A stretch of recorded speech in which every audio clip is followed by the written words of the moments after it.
In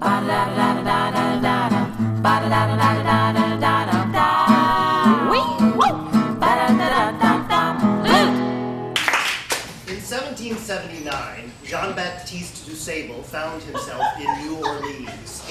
And he found himself, quite by accident, I assure you, in wife, another man's wife, in that bed. And it was most embarrassing, and he decided it would be a clever and a grand idea if he were to leave town for a while. And so he headed north, and he started walking, more or less following the Mississippi River, and he began singing a jaunty tune, and as it happens, he fell asleep, but his feet kept going. And he woke up when his feet entered some cold water, and that cold water was Lake Michigan. He had walked 900 miles. Now, in those days, Lake Michigan was scarcely bigger than a puddle. Jean-Baptiste, he was exhausted of walking, and he thought it would be a clever idea if he would build himself a canoe and sail to Canada, but what to do with just a puddle in front of him.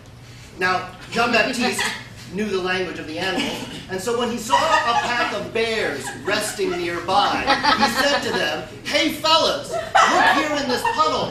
It's the moon. Somebody's dropped it in there." And indeed, if you looked in the puddle, you could see the reflection of the moon. "Hey guys," he said, "the moon's in there, and the moon, they say, is made of beeswax and honey."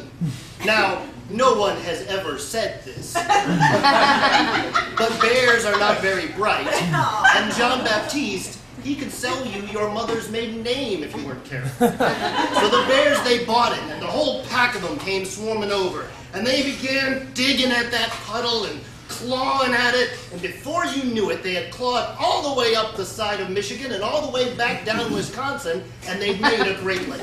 And just as they came back near the spot where they'd started, the water rushing in behind them, the moon set.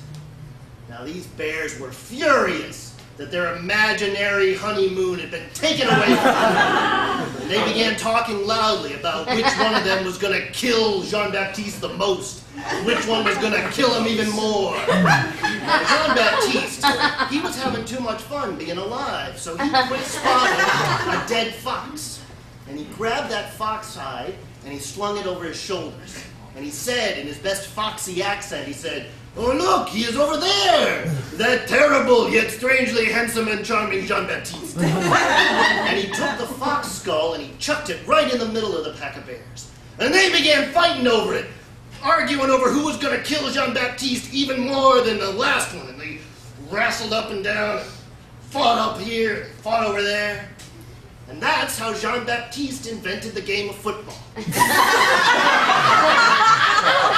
to this day, the bears play that game on the shore.